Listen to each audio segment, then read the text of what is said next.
Internet, and welcome to Spiritual Successor, a comedy video game design podcast where we take your wonderful, nasty, awful video game submissions from all over the internet and turn them into the next AAA video game titles. I am one of your jet-lagged hosts, Blake Rea.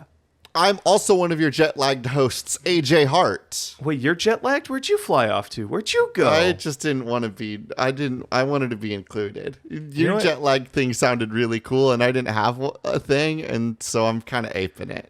You know what? All right. You're honorary jet-lagged. Where did you go? Where did you fly off to? Because you flew off to the land of imagination, where dragons live. Where did you go? That's boring. You should have flew to like Jamaica or Costa Rica, somewhere nice and warm where you can. Any real place in my mind, but Costa Rica doesn't have dragons, Blake. When I traveled to my own dreamscape.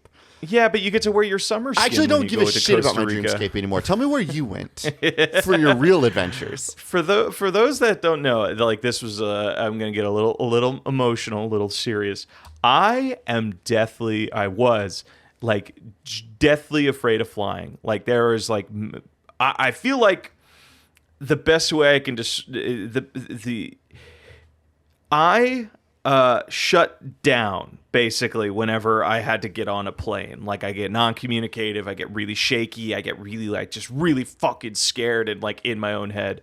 I ended up flying to Amsterdam like a couple weekends ago. That's why we took the week off, and I got through talking with therapists and getting the right medication. I was able to fucking fly with no problem, which was like, it literally brought me to tears of just like how crazy it is and how grateful I am to like live in the time that we are in, where like our understanding of like medication and therapy is what it is. Cause like it went from being something that was so fucking insurmountable to the point where like I canceled like a flight, the night before the last time I needed to fly because I was just so terrified, to it just being me being bored on a plane was just like but it's so mundane, but that's kind of the beauty of it, of just like something going so hauntingly scary to not giving a shit. And I am happy for you. I'm so happy for you. I thank you. I cannot describe how elated I was to just go and experience Amsterdam and like see another culture, get out of the mundanity of like Los Angeles, go see new people, go talk to new people, go see different things. I experienced a lot of crazy things. Amsterdam is a very wild city, horrible food, but great people. Bad food, good everything else, I believe was your review. Yes, bad food, good everything else. I don't want to linger on it too much, but if you're ever in Amsterdam, you're a Europe type. I highly recommend going to Amsterdam. Don't give a shit about it during the day. It does fuck all during the day. It's kind of cool, like you get to see the buildings in their full view and like see the skyline and stuff. It's brilliant. It is seriously a city to enjoy at night because there is so much neon there. All of the lampposts like reflecting off of the canal water. Their nightlife is like crazy. Like there are some places in like, even in San Jose, like there are places that close at like, 11 o'clock at night, 10 o'clock at night. A lot of spots close at 1 a.m. is the typical closing point. Most of the places in Amsterdam don't close till like 3 in the morning. Let's go. Yeah, and it's super weird. One thing that was like a big weird culture shock to me is like the drinking and smoking age is way less. It's 18. So like Whoa. I was out partying and just going to bars, and I would just run into like literal like 18-year-olds that were just like chain smoking cigarettes. A literal fucking teenager chain smoking cigarettes and throwing back shots of whiskey. And I'm like, this just is weird. This is weird. It's weird that you're doing it in public. Like we were all doing this, but like yeah, exactly. usually with adult supervision. It's okay when you do it in the house, kind of thing. Versus like there are these just groups of sorority teens that just were just out fucking partying till like and doing karaoke, huge out there. Yay! Every corner has a karaoke bar, and it's so big that literally during the day there will be like an old fuddy-duddy pub where like the old people hang out, and then at night it just like all the lights completely shift and it turns into a club. So like it's bizarre, super cool. Would very much recommend it. AJ, I'm bummed I didn't get to experience it with you. I thought I was there. There were a couple of times, especially in Red Light District, where I'm like, man, AJ would laugh really fucking hard at this. And like, or there were other points where like some of our other gang were like, hopefully next year there was talk of like our whole gang going out there. Because I have a hotel and we could just crash at my hotel. That would make it kind of easy. I'm really excited that you were able to get this trip off the ground and to another country, because I know how much you love traveling, and I think that your respect for travel and for culture is only going to explode now that you have unlocked the ability to go from one location to another, like for the big trips. Yeah, not to like drive. Yeah, and I'm really excited to see what you're able to get up to. I'm actually really curious what the two biggest... What is, like... You were there for a work week, correct? You did not get to spend a weekend night there? No, I was there. There were weekend nights. So I got there on a Thursday morning, and I worked through the following Tuesday. So I got to enjoy Amsterdam during the weeknights. And also it was European time, which they don't like to work very long, which is chef's kiss. Bunch of bombs over there. You hear me, Amsterdam? No, dude, I would. And if you want to have words with me, you can buy me a plane ticket. Bro, they get like a month off for holiday, like minimum. They also like their healthcare system is like way better, so where it's like, hey, I'm like having a really fucking tough time in my life right now, and they'll be like, all right, yeah, sure, take the month off, like go focus on your health and you and like what you need to be doing with your life. They're like, it's just way different. So like the convention would only run until like maybe like 4:00. So like, what? And it's also further from the equator, so the days are longer. So like, I would get like a good 5 hours of daylight after the convention every day. So it was like I still got to like enjoy Amsterdam fully awake. And then also at night, where I was just like, I was out till like 4 a.m. every night, just trying not to die from my jet lag and making it worse and worse until like the final day I ended up just getting ill. And I was like, all right, guys, I can only do dinner and then I gotta pass out. I was so fucking sick by the end of it. But it was so worth it. I mean, like when you're in a foreign country, it's like, what do you, there was like a moment too, like where I after dinner, we went back to the hotel room, or we went back to the hotel and I was just like sitting there and I'm like, it's midnight. Most people would like go to sleep or whatever. I'm like, nah, fuck it. I feel like going out. I want to be outside right now. Why be in a hotel room? So They have hotels in America. Yeah. Or just like I'd sit in my room and play Sifu at home. Like, fuck. I just left and I went to the Red Light District just to go hit there's this one medieval bar I really wanted to hit. It was so fucking cool. It was a medieval. What was cool about bar. it? There were motorcycles lining the walls as well as suits of armor, and then like everybody that was there was like, it was like, sorry, you can't drop that nonchalant like, oh, it was like a motorcycle themed biker bar. What the huh? Yeah, it fucking It was ruled. A what? It was a motorcycle themed biker bar. It was not a motorcycle themed biker bar, a medieval themed motorcycle biker bar. And the beauty of it is the kick-ass part of it is like here in America, like our biker culture is very delineated. You're either like a you're either like a Harley rider and you hang out at like the Harley cowboy bars where you have your colors and your vests and like you're a big burly biker man. And then there's the street bike culture, which is like you're wearing like more streetwear. Everything's a little bit more high tech and more glossy. This bar did not care you're for any of specifically that. talking about the differences between like the two aesthetics and not necessarily the cultures, right? Because like biker gang culture is its own complete setup over there that it seems to have a pretty large generational gap. I don't know of any like young biker gang folks. Oh, dude, no, they're totally around. Like, yeah, there's like living here in Simi Valley, it's like a huge thing. Young motor Harley riders and stuff like that. Okay. Also Sons of Anarchy, I think, really popularized the idea of like a motorcycle gang or motorcycle like aesthetics. You think it popularized it? Because I don't know. Like for me, whenever I saw that show, I was like, oh, okay, they're making a TV show about it, so it's not a real thing anymore. No, but it's like when it came out, like that definitely inspired like people to take on more aesthetics like that. Like Gotcha. like when Stranger Things came out, like it made people want to dress like the 1980s again. Or yeah, like, but Stranger Things didn't make people be like, whoa, the 80s were cool. We should go back to being racist and filled with cocaine.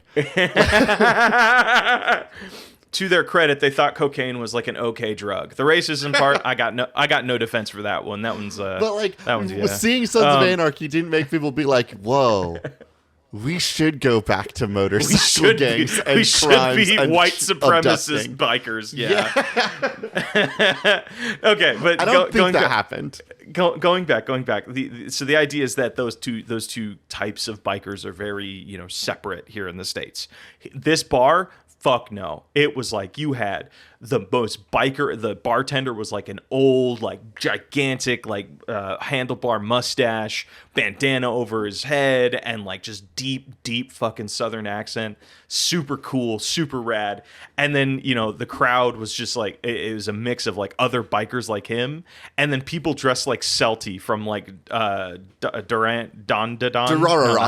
Rah, thank you. It was one of those types of just things. big leather leotard. Yeah, just like multiple people, just like full leather getup, like with just like super streetwear. Couple guys wearing flight jackets with like the little dangly things, and like everybody's holding their helmet next to them. It fucking ruled. It was so cool. It was really rad. Probably that was my favorite thing on the red light. That I can talk about on the show. Well then I'm done talking about your fun and exciting stuff. I want to zoom in on this about your trip, Blake. Yeah. You touched on it very lightly because this is a whole new chapter of interacting with the world that you got to experience twice now. Sometimes when you're on a big long plane trip, you get a little bored. Because there's not much you can do once you're up in the sky, and you have to sit down in your one singular little chair.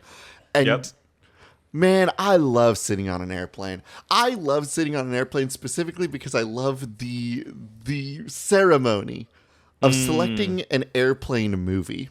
Did you get to experience an airplane movie during your long flight? I did, but I didn't listen to it. I just had it on as visual noise while I was playing. But you understand the sentiment now of an airplane movie. It's a movie. We'll get to what you chose, I'm sure, but it's typically a movie that you would, under any normal circumstances, were you not locked in a sarcophagus flying through the air, you would never watch this film. You've had opportunities to see this movie a million times and never once thought to yourself, yeah, I'm going to watch that. I had the complete Airplane opposite. movies are stuff I was like, I went to like my comfort movies. Like I just went to like stuff I've seen before and things that I'm like, oh, I remember really liking that. And okay. I think that was also important to me because I knew I wasn't going to have my headphones on. So I was like, I didn't want to like watch a movie for the first time and not fully experience it. Okay. My ride there, I watched The Prestige with Christian Bale, and well, that's a good choice. Oh, so good! I love that's that a bit movie. of a thinky movie. Yeah, but it's also you said you've seen visually it before, beautiful. though. Oh, I've seen it a bazillion times. I've also read the book like a bazillion times. It's such a like a comfort movie for me. Isn't it crazy that it's a different copy of that book every time you've read it? What? Whoa. Prestige. I don't think that's how that works. What? Oh, what? Have you ever read the same copy of The Prestige a second time? No, you probably haven't. You go get another copy of it. No, 100%. I've read the same copy. Whoa. People keep their books, AJ. What the fuck are you talking about? You should destroy that book and go get a new one every time you read The Prestige. I should shoot that book at the end after reading it every time. Yes. Jesus. No, and then my return flight, I watched the Planet of the Apes movies. I just turned on the trilogy. See, I think the Planet of the Apes movie. Wait, you declared that as a comfort movie? Oh yeah, I love those movies. Whoa. Yeah, there's something about them. Just like I think I love them. One, because the story I think is very touching and very like, especially during the second one. Where, You're talking about the new ones, right? Yeah. Oh, yeah. Yeah, okay. yeah. The Rise of the Planet of the Apes, Fall of the Planet of the Apes, Dawn of the Beginning of the Edge of the Planet of the Apes. War for the Planet of the Apes. Yep, all those. The third one's kind of the weakest, the one with Woody Harrelson. Not my favorite, but like it is crazy. I have always gravitated towards movies that are based around like, beings that are not intelligent becoming intelligent, or things that are intelligent that are losing their intelligence, like real Flowers to Algernon shit. Like very what a good book. Yeah, depressing as shit. But like there's just something about that really resonates with me. So watching those movies and watching them get smarter through it and like discover more complex like human emotions, or not human emotions, but just emotions in general. Yeah, they're chimpanzee emotions. Chimpanzee. And then also just like the spectacle of technology that's at play to make those movies happen is like they're beautiful. They're beautiful movies. That's so and funny. They're shot I absolutely so well. would file all of the Planet of the Apes movies under my category of I would never in a million years choose to watch this flick. But if I was trapped in an airplane, I would happily turn it on. Other examples that I had of this are Pacific Rim 2 and Captain Underpants the movie. Just flicks that I would never watch under more normal circumstances, but they're available for free on an airplane. Dude, I really quickly, I just wanted to I am reminded in this moment of like I got a flashback. So I have flown before. You know, I did when I was like 9. I flew to southern France to go visit my grandfather's family. And I remember at that time there were monitors in the seat, but they had a kids mode where it would only play one select video, and it was like a loop of shorts. So for fucking 10 hours, I was watching the same like 3 or 4 shorts for 10 hours straight. And I swear to God, that might have been what started my whole fear of planes. It was just like sitting on a plane and just watching the same, feeling fucking trapped and watching the same goddamn thing over and over again until I die. It was torturous. Do you remember what the shorts were? No, I remember one was like about dog food, and like this dog was trying to like make their food better with their owner. I know it was all claymation. I'm sure if I did some dig, are we about to reveal that you're just like, I had to watch these stupid, terrible shorts, and there was some. It wasn't Wallace and Gromit. It wasn't Wallace and Gromit. It wasn't Wallace and Gromit. I would have loved Wallace and Gromit. It was very much in that style though, but it wasn't it. It was all like little life, like many children's fiction. It was all like life lessons bullshit of like, you know, don't be greedy, blah blah blah. And then that's the only short I really remember. And I think I remember it because like I remember looking at the dog food in the bowl and just like so how vividly like wet it was, and like how wet the prop was. I super bizarre. What is your airplane movie? And then we should talk like about video games I or said, something. my last 2 airplane movies were my last most recent airplane movie was the Captain Underpants movie, a movie I would never see in a million years, but because I was stuck in an airplane, it was perfect. I just threw that on, watched through that, kind of half asleep. It's a fine movie. I don't think it's very good. Kevin Hart, he's in it. Is Kevin Hart Captain Underpants? No, of course not. Kevin Hart's the kid whose name I don't remember. Why is Kevin Hart playing a kid? He does because not have because it's a Captain Underpants movie, and they were never going to make a Captain Underpants movie unless it had like some superstar like Kevin Hart. Who the fuck likes Kevin Hart? Hot take here. Like I just don't get it. Like his comedy is very underwhelming for me. His performance is very underwhelming for me. I guess I liked him a little bit in Jumanji. Craziest relationship with Kevin Hart because I do think I like a lot of his movies, but I think this happened to me during a fugue state. Like, I think in the back of my mind, I was like, oh, Kevin Hart's all right.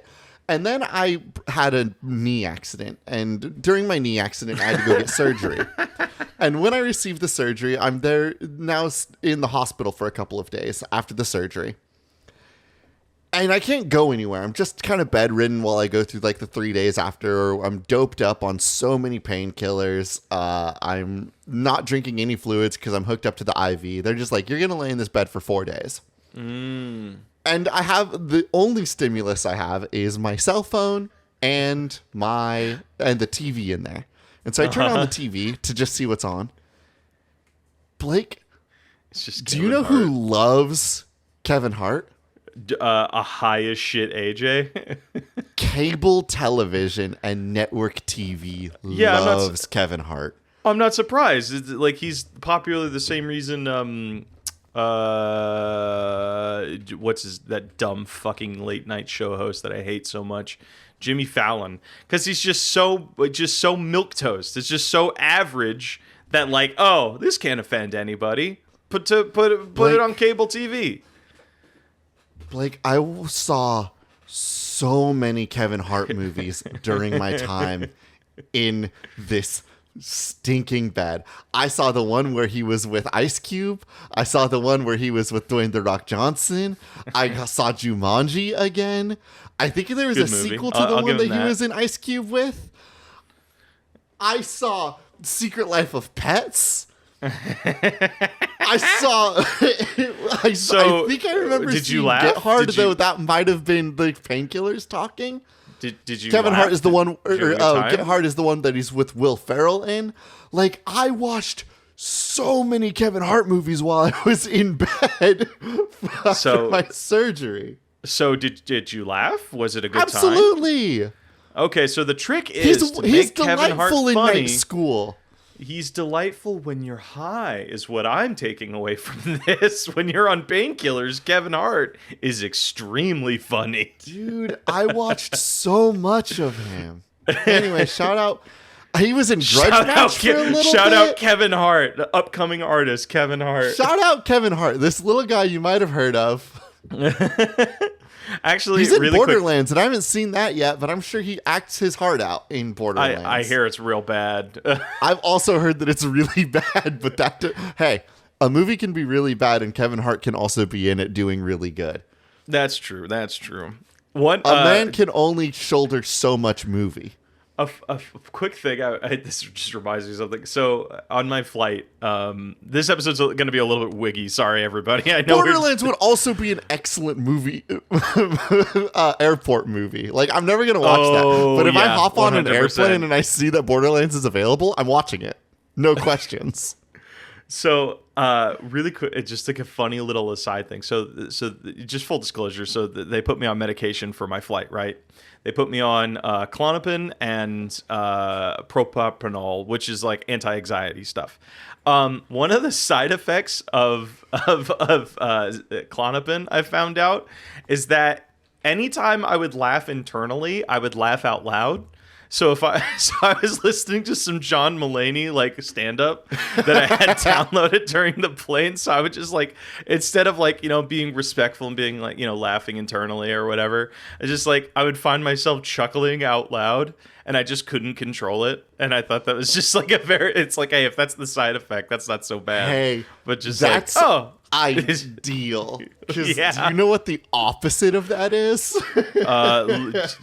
Being real sad, real bad, real upset the whole time. The opposite of that is traveling on an airplane while listening to like the finale episodes of a real play show and getting hit with the emotional weight of something and being stuck in an airplane with headphones on, crying your ball, just bawling, just crying and trying to keep complete silence on an airplane. Wait, did this happen to you? Just running tears. Did this happen to you? Did you tell me about this? Blake, this happened to me twice. Oh my god, that's wholesome as hell, but also kind of fucking hilarious. Just the idea of like I finished the Adventure Zone's amnesty arc on a trip north to go back to family over a college trip. And then I was listening to a season of Dungeons and Daddies when we got to Ron Stampler's back like history and all his flashback stuff. I was on my way home from another trip like 2 years later. Oh man! But yeah, I've been crying to real play shows on an airplane multiple times. I can only imagine what the other that's pretty wholesome riders could be thinking. All right, AJ, should we talk about like video games, or do we want to talk about?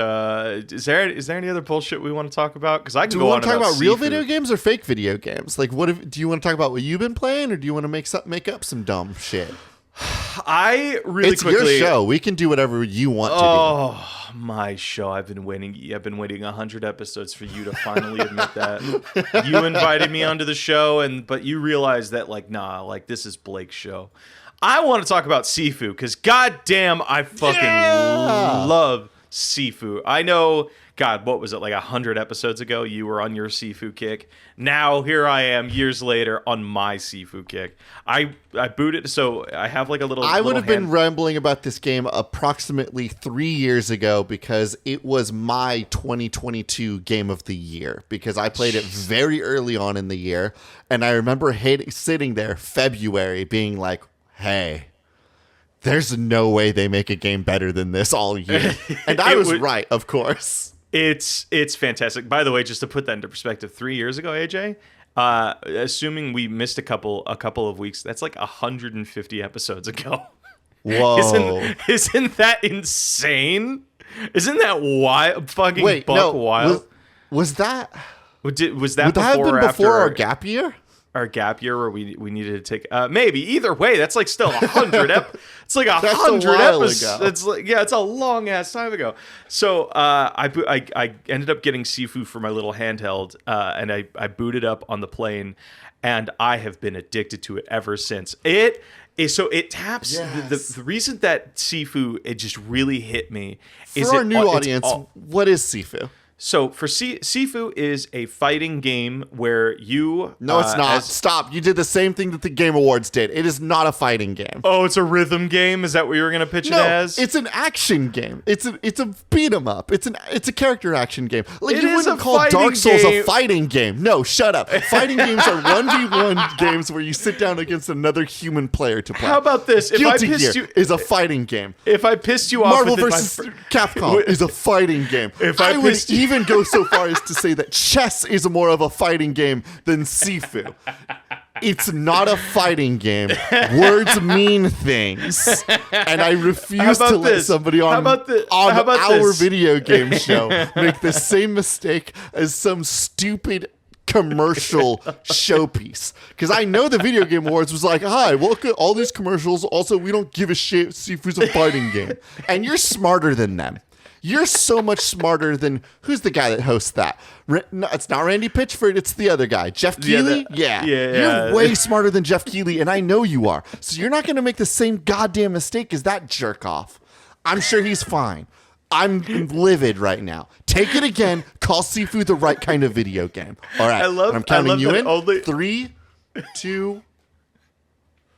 I love that I pissed you off with only one sentence of description. Just with an intro, you went on a 30-second tirade. And I love that you are that passionate. You're right. No, 100%. In hindsight, I'm like, no, it's not a fighting game. It's a fucking action game. Come on, stop. And I'm just mad because the Video Game Awards have put this in the fighting game category. Like, you're not the only one Do you think they put it in the fighting game category because that category is normally very light on games, and they're like, oh fuck, we got like there's only like 2 games that release a year in this category. Fucking toss They're Sifu like, in it. how many times has Street Fighter been released this year? Street Fighter Super Ultimax version 1.2. Is this, they needed something, and at the very least, this game does have command inputs. So they were like, it has command inputs. Make it a fighting game. Yeah, it does. It does have combos. So Sifu, for those that don't know, it is an action game where the gimmick of it is you are going level by level, and every time you die, your character ages a little bit. And as they age, they become, like they have lower health, but they have higher damage output. The trick is you're trying to get to the end of the game before your character turns, I believe it's 80, where they can't fight anymore. They're retired. It is all about the flow state, though. It is like you are running into a fight. And you're just surrounded by people, and you're constantly having to block, parry, dodge, do combos, do takedowns. It is just about getting the fucking perfect timing on things. And this is scratching an itch I didn't think it was going to.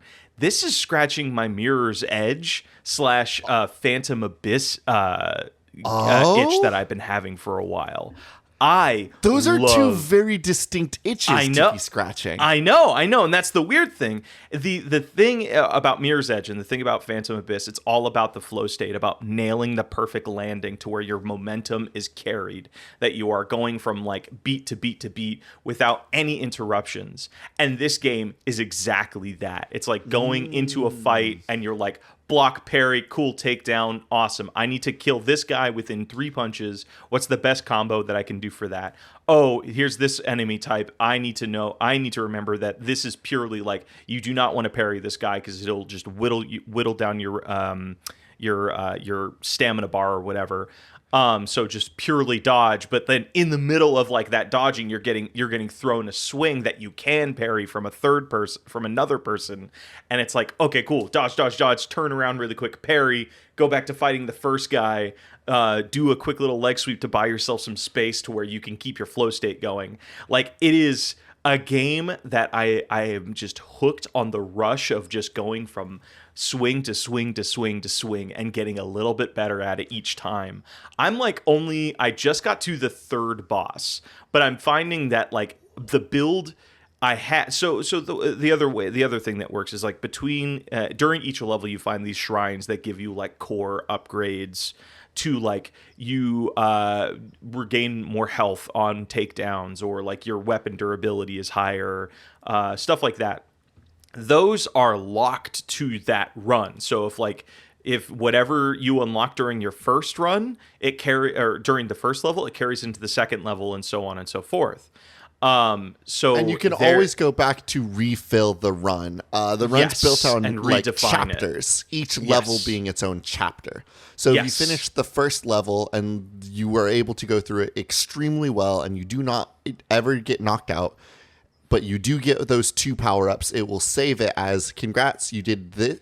If you don't have to go further back than this level where you got these 2 power-ups, unless you want to go back to restart your full run.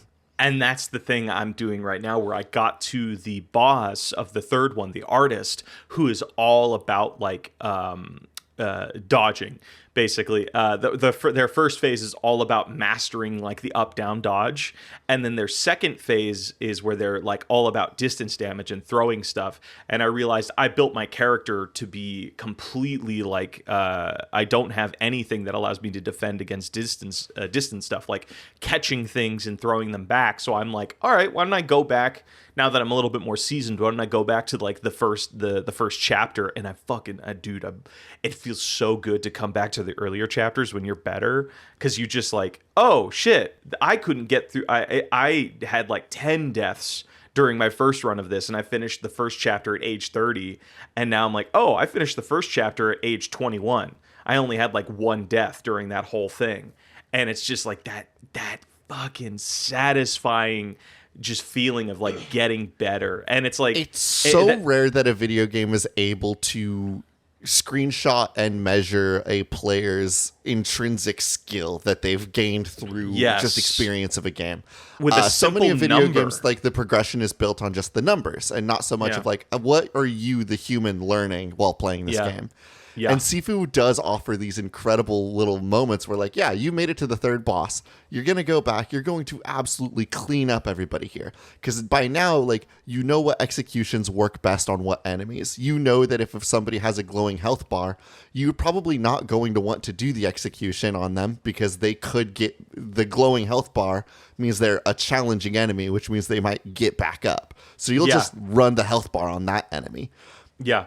And or you figure out like you can ground you figure out alternative fighting styles for people like that, where it's like, oh, they have the glowing health bar, I know that this person cannot I can execute them as long as they're on the floor, so I need to change up my fighting style to be leg sweeps or comboing like triple combos bosses. Like the bosses, they're so well designed, so beautifully once you've designed. mastered the gameplay and you understand like a little bit of the like inputs where like dash forward's going to be a crotch punch that like stuns them a little bit longer. Yeah, you can start really putting the work on those bosses. Yep.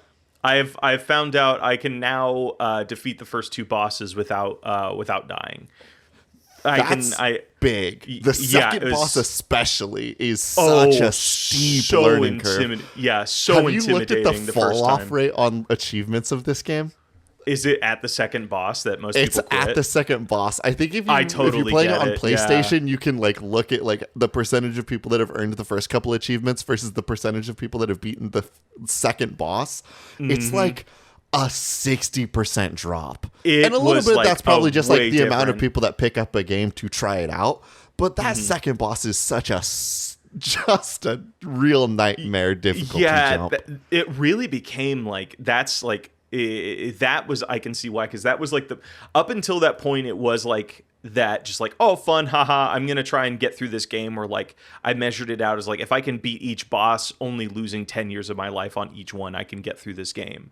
And it was more of just like about not necessarily making compromises, but being like allowing myself a level of error.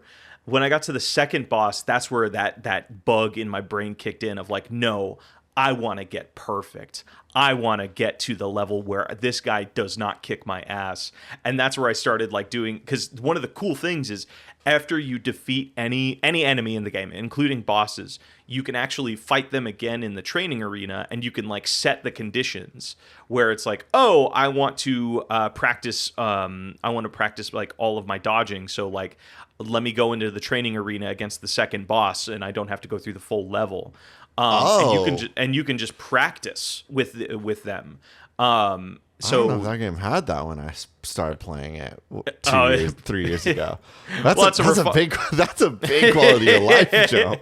Yeah, and there's so many like little things like that in this game too. Like it's not only like just fun as a game, but I think it is also very smart on a technical level, to where there's like routes you can unlock on each level, to where if you wanted to just do a boss rush, you can, at the sacrifice of like you don't hit as many of those shrines as you would by properly going through the level. So there's like, oh, I want to do a boss run and like really maintain my age, but I don't get to get many of the power-ups, and that would help me out later in the game, or like really like define my character's playstyle, like my Sifu's playstyle.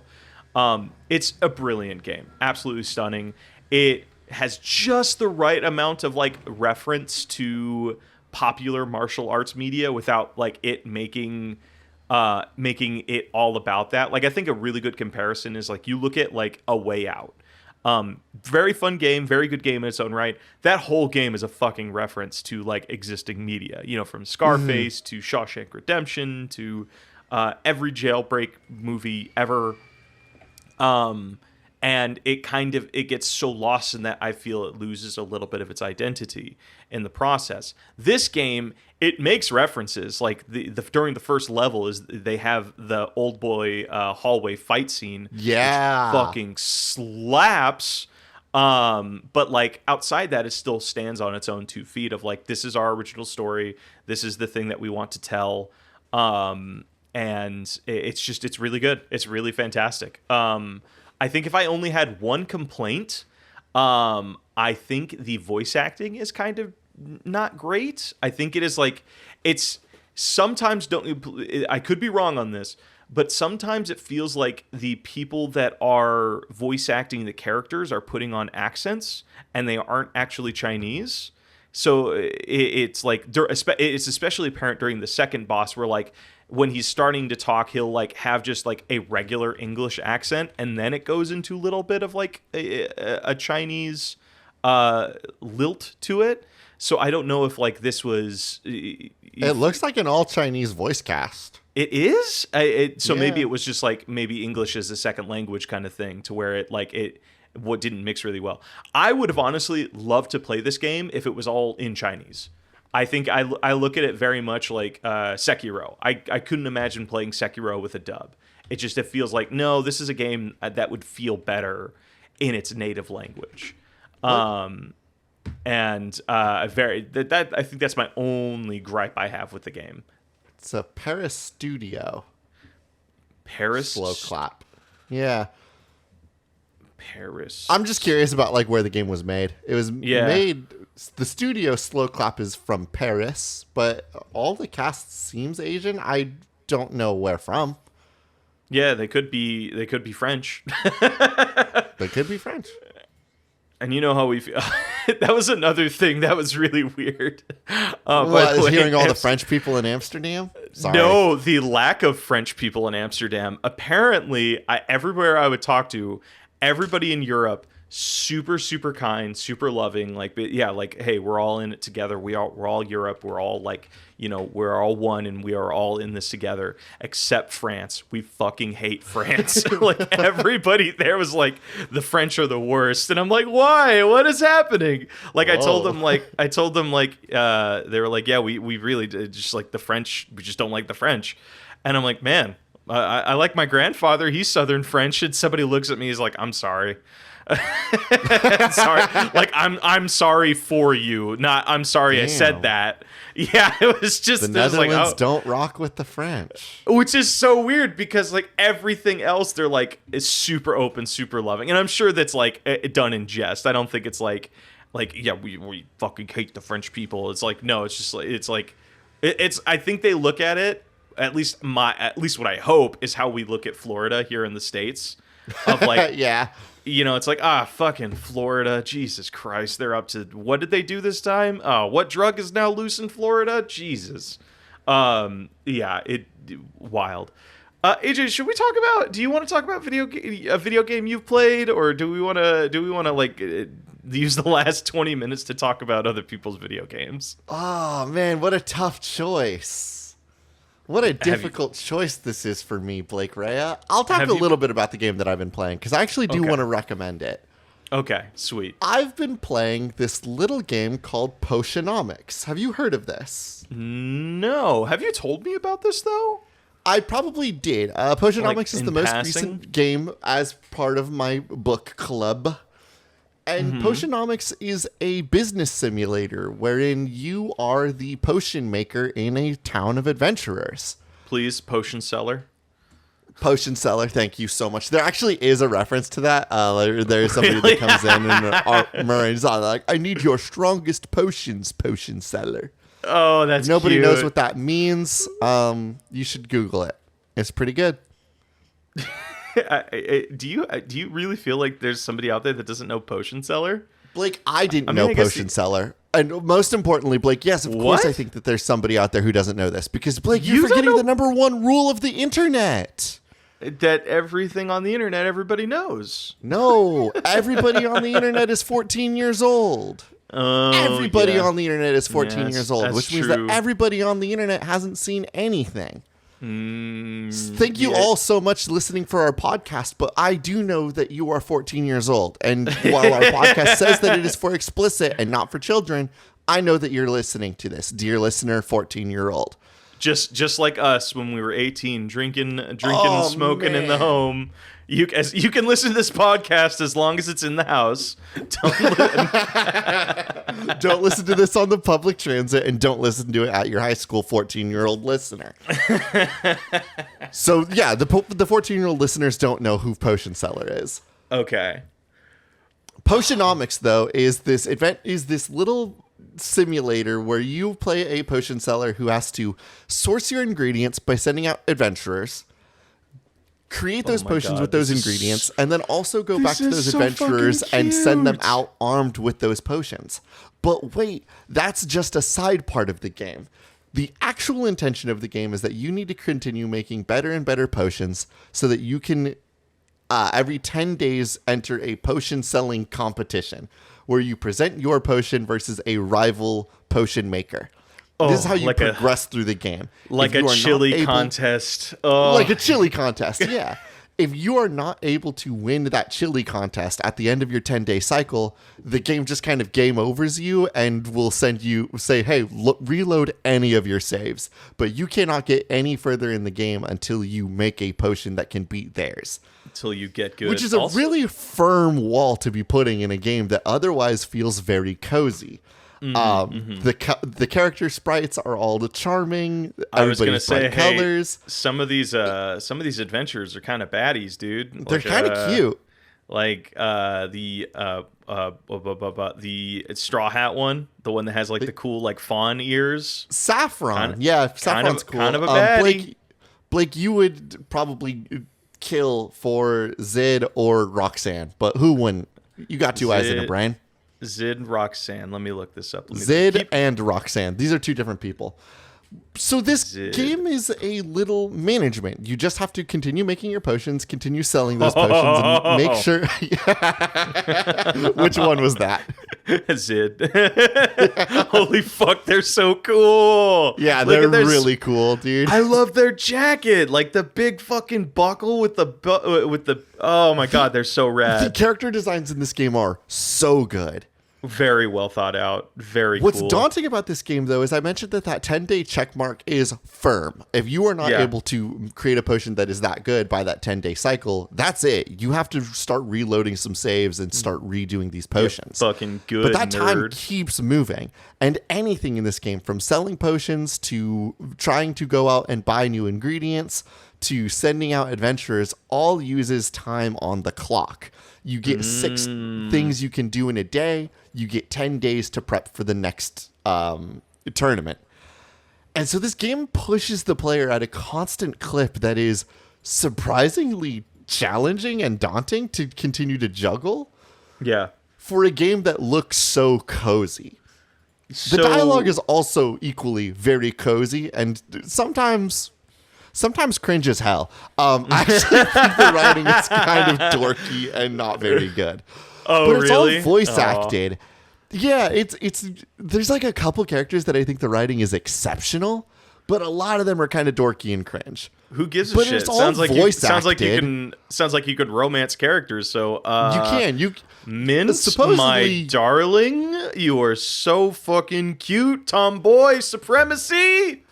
Mint is so energized. Mint is great. I think you would adore Mint. Mint is the hero adventurer that you first meet who's just very excited to be part of a guild at all. Apparently, she used to write fan fiction about a bunch of the heroes that are also part of the guild. Fuck yeah. Somebody I feel was really into my adventures with Superman and like, let's do Lois Lane, but a little bit more tan. I think this came out before my adventures. This is 2022. Oh. I think this is somebody that whoever made Mint wished that Costco was happy. Oh, fuck. Dude, I have a type. Oh my god, I'm realizing this now. Congrats. You and every other person who downloaded Berserk into their personality. yeah. just strong tomboy POC character. Like, fuck yeah, love it. That'll do it for you.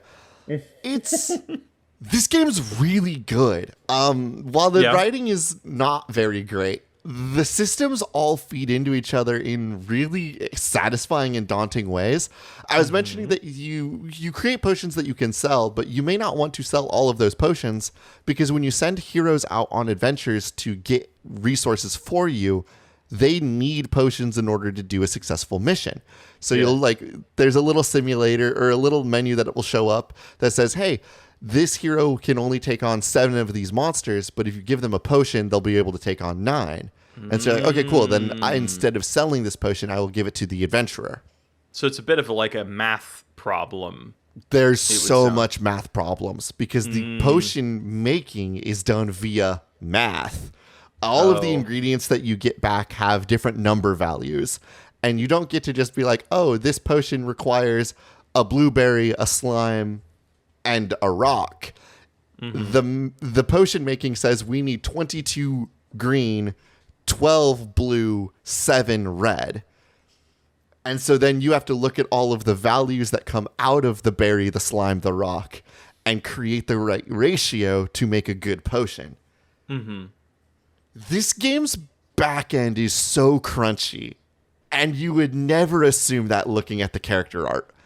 And I think that's neat. It's really cute looking. I think I might download this today. I was like, I'm off of work. I got vacation for the next couple of days, so I'm catching up on some gaming. This looks super cute, and I'm into it. There's been like a rise of potion building type games. There was another game really that I saw. has. Like, I remember there was like that VR one where you were like a potions shop. There was another one. I think it's called Do No Harm. Is that what I'm thinking of? Yes. Potion Do No Craft Harm came out recently. Potion Permit came out recently. There was one where it's like, what is it? I think I'm thinking of Potion Craft again. I knew the name. I just didn't remember if the like one that looks like it's all done on paper was Potion Craft or not. It is. That game's really big and cool.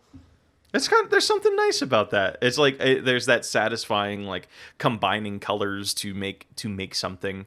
If you're a horror fan and also want potion crafty vibe, check out Do No Harm. That game is really fun. You're a doctor basically in a Lovecraftian town, and you're like servicing people's ailments as like the town becomes more Lovecraftian and fucked up. What?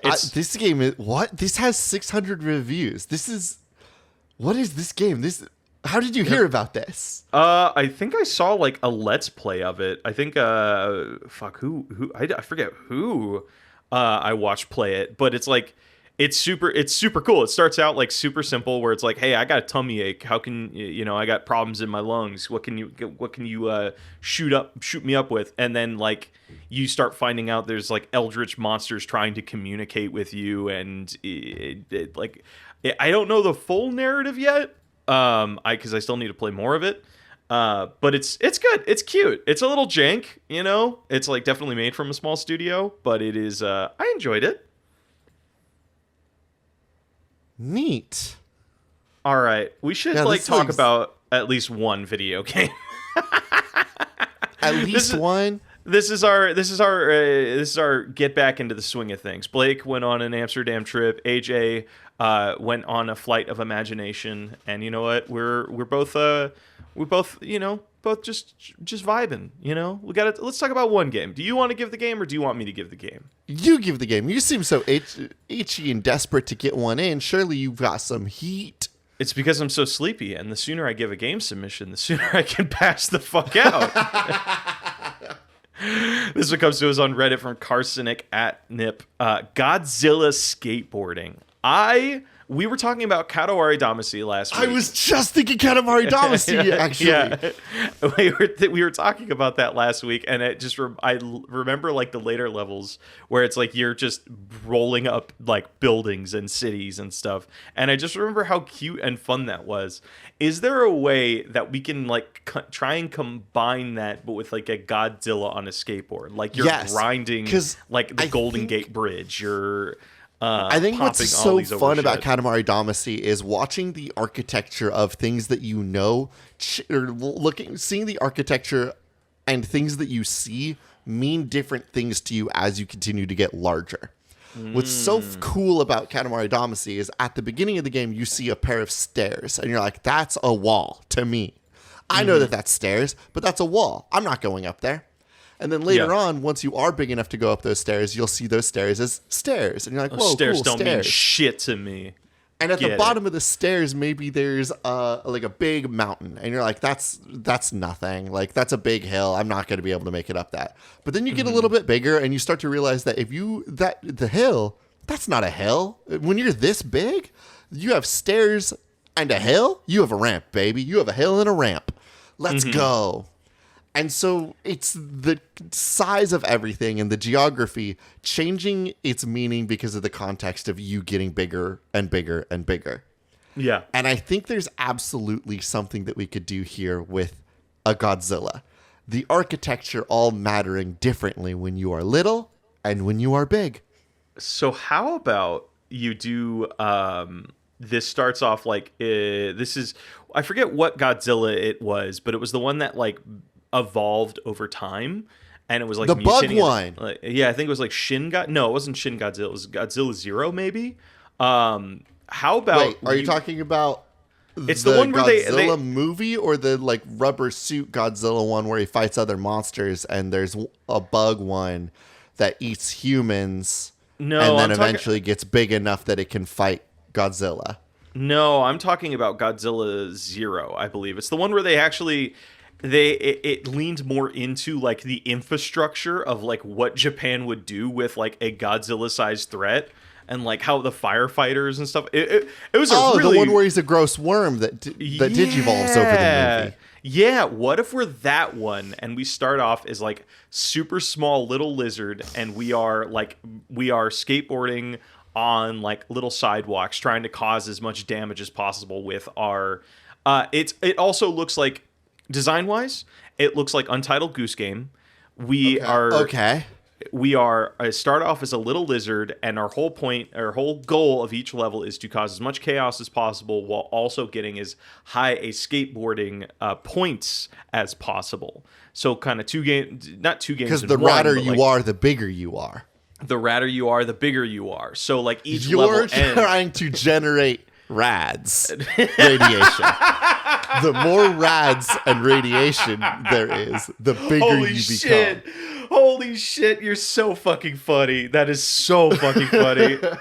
Dude, that Godzilla's like, yeah, he's all powered by radiation and he's shit. He's powered by radiation. He's powered by rads. You're trying to get more rads. Cool. Your goal is to do skateboarding stunts and score points in front of more and more people so that people look at you and are like, whoa, that's a lizard on a skateboard. Oh, fuck yeah. Okay, so let me pitch you on this. This is not like Katawari Damacy where it's like level by level by level.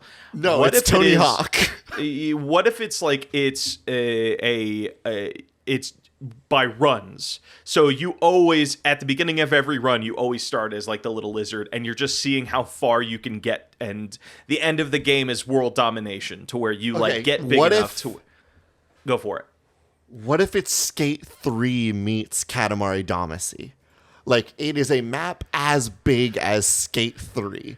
Okay. And as you kind of earn more points and get more rads, it'll be a slow process. You will get just a little bit bigger and bigger and bigger as time goes on, until eventually you're big enough that the geography just doesn't work. You start the game off and you can, grind on rails. You work to different zones, basically. You get bigger zones. And so what starts off as like a game where you're like, I'm skateboarding right now in a park and I can grind on rails. Eventually, you're too big for the skate park, and you're like, I think I might be able, if I get a running start, I should be able to jump up there and grind on the power lines, because I'm bigger now, and now power lines are like grinding size. Okay, so you basically unlock like Metro Exodus is like, you're gonna do everything in this area. Well, all of it's like little mini. There's gonna be like little mini quests and things that you're gonna get from like other Godzilla ass monsters. It's like, dude, yes. Fucking hate every time you get just a little bit bigger because of those points. A little bit bigger, because of the rads, and then you get to move up to the next area, which is like a bigger scale, like a little bit of a city. And the end of the game is like you are big enough to like actually like plow through buildings and like destroy and shit. And like the final level is just like you skateboarding and destroying the world in the process. Yes. I'm super hyped about that. What do we call it? Is it it's just Godzilla Rad? How do the Godzilla movies? Godzilla King of Grind, Godzilla King of Skate. Are we just Godzilla? This is an important factor. Yeah, we are Godzilla because it's like he's powered by rads. So like that's like actually her. I think canonically, I think every time we see Godzilla, it's a she. So every time, I'm just trying to think of like how do they name the Godzilla movies? Godzilla movies franchise. Wow, there are so many fucking Godzilla movies. Holy shit. Apparently, the second Godzilla movie ever was called Godzilla Raids Again, so might I propose Godzilla Grinds Again? Yeah, I was just thinking that. Godzilla Grinds Again. Oh, this could be such a great series of games too, where it's like, or there's like, you're gonna have rivals too. So like I was every about area, to say, how do we get Mechagodzilla and King Ghidorah in here? I think there are like in each zone, there's like part of the quests are that you like in any skate game, you have to go up and like challenge somebody. So like in the first area, there's Mothra. And like Mothra's like, all right, you need to out points me by 500 points. Or we're like, hey, we're gonna go to the slides, and it's whoever makes it to the end of the slide speed run first. Or like as you get bigger, hey, we're gonna go skate the LA River. Whoever gets to the end of the LA River first, you know, there's different game modes. There's like racing. There's like, hey, there's like you're playing horse, so it's like, hey, this person did this trick, you got to do that trick. Or like, hey, we're gonna do this section where we can only score by grinding in this area. Whoever scores the most I love that the other monsters are just like little competitive. Yeah, quests. They're like your little side quest things, and that way you can like go up like, and we're not hurting for monsters. We're not hurting for a cast. Are you kidding me? Yeah, there's like Mechagodzilla, so fucking many. Ghidorah, Mothra, King Kong. Dude, King Kong making an appearance. It's gonna be cool. Wow, there's so fucking many. Blake, that's a game. We did it. Game. I was a little bit worried, but we got there. What? Why were you worried? This is our job. You and I, we design games on the regular. We're good at this shit.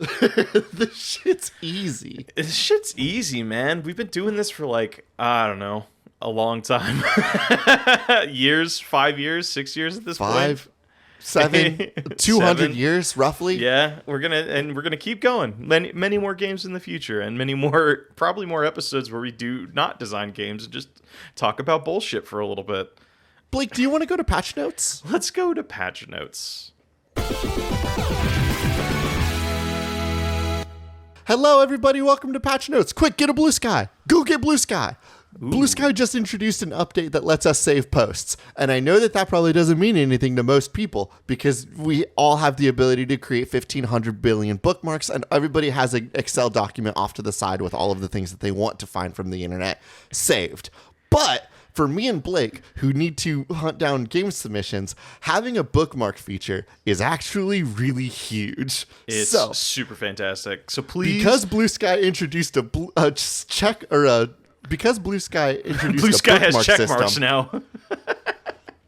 It has now become the easiest place for us to potentially dig through submissions and to gather them up, so that if we want to dig up some old goodies, they're right there for us. So, highly recommend and would love some Blue Sky interacciones.